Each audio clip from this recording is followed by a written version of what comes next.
Hey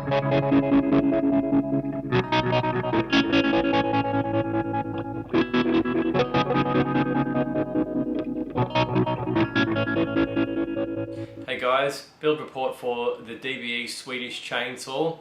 As you'd guess by the name, it's based on the HM2. It's a faithful reproduction of the HM2 with some mod suggestions. One of the mods I've actually done myself, and I'll demonstrate as well when we do the sound demo.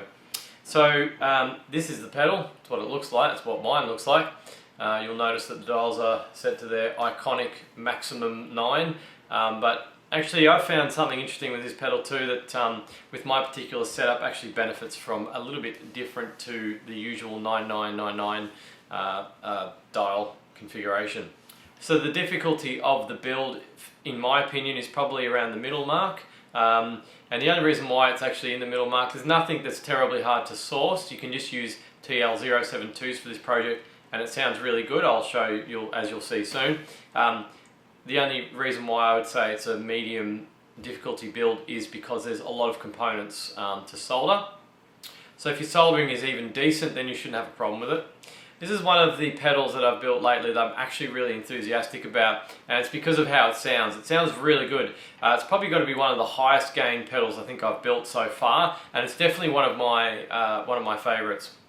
So this is the sort of standard build that I do that you've seen many times, but there's a few things that I actually want to talk about. The first one is obviously the, I guess you'd call it artwork on the front. Really all it is just watered down paint that I've just splattered on.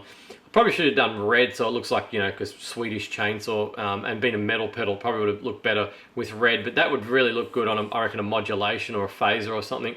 And I think if I was going to do it again, I'd use more colors and just random rainbow colors, just go nuts with it and just cover pretty much the whole top. So the blues, the sides would be blue and the top would be painted. And then, I mean, you can, if it makes a mess on the side, you can just rub it off because it's water-based, you know, around the edges, so that it's just on the face, it's got all these different colors. I think that would look really good. It's just funny too, I was thinking about this pedal when I was making it, how I've gone from one extreme, you know, to the other. I'm like a while ago, number of years ago, I was trying to come up with a pedal that looks perfect. And don't get me wrong, I mean, that looks really good. And I still want to pursue that. You know, there's going to be times when I want to pursue something that looks like it's been, you know, manufactured pretty much. But I really get a lot of satisfaction out of just doing some random, creative, organic sort of stuff where you know, like you just experiment with paints, or you get your children to draw on the front. You know, it's a bit more sort of down to earth, and it's a bit more rewarding and less frustrating. You know, if you have a problem on something like this, it doesn't really matter. Although because it's so imperfect, you can't see if there's a problem, if you know what I mean. Whereas on this, if there's a problem, you're gonna see it. It's gonna stand out, and it's gonna drive you crazy. And for me personally, getting something perfect without making a mistake is near impossible. There's always got to be some sort of mistake, and I get frustrated when that happens.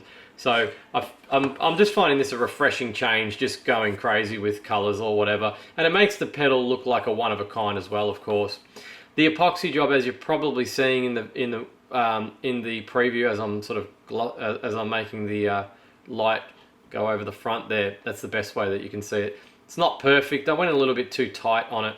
I was thinking I usually do about I think it's 2 teaspoons of 2 teaspoons of resin, 1 teaspoon of hardener for a 1590B, and I did the same with this, and it wasn't quite enough, and then I did another teaspoon, and one teaspoon and half a teaspoon. Still wasn't enough, so it didn't turn out the greatest, unfortunately. But I made a bit of a mistake with that, forgetting that it was actually a large enclosure and not a small one.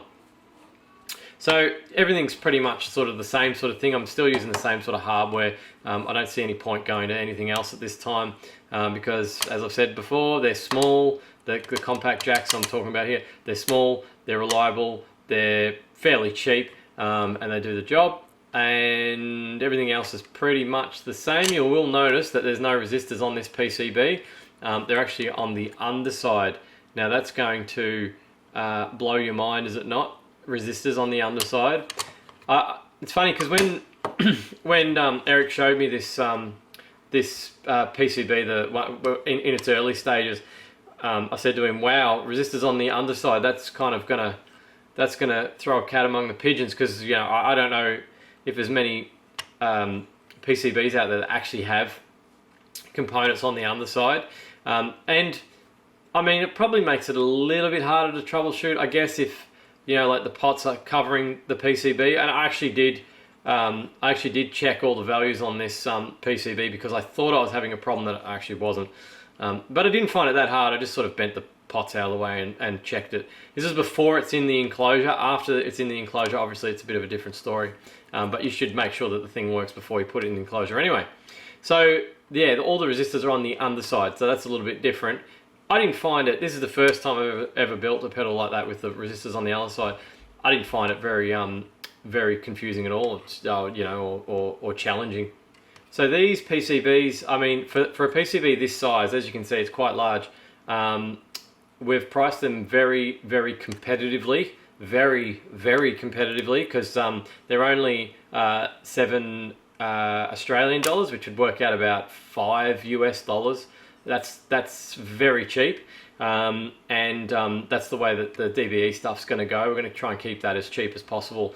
It's just the way that just something a bit different for the store. Usually, most of my PCBs are more on the sort of, you know, they're OSH PCBs, so the quality's a bit better. But I'm finding, like, I'm starting to question whether I should bother with those, because I've been using Eric's, and his are, you know, like these, I haven't had any troubles with them. They've been good. I've desoldered from them, like often with the cheaper PCBs, when you desolder, the tracks come off and stuff like that. But I haven't had any of those problems.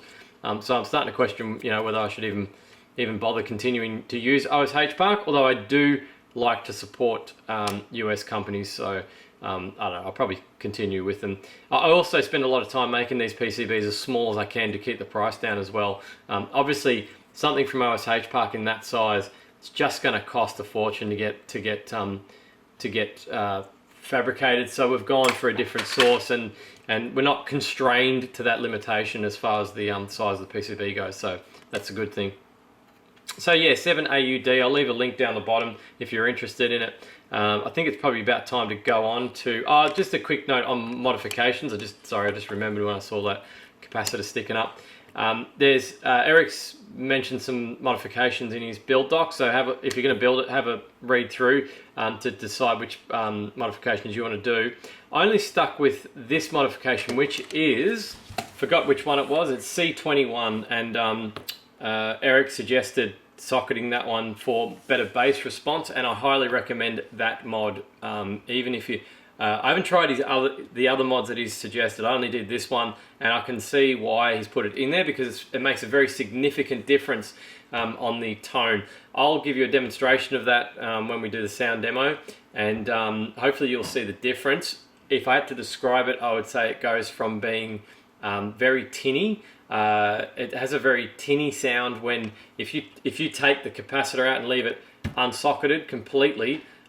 You'll get a very tin can sort of distortion, and if you put a higher value capacitor in there, you'll let more bass through. It sounds more like just an everyday sort of distortion. I tried 1 microfarad. This is 680 nanofarad. I tried 1 microfarad in it. I think that was a little bit too much.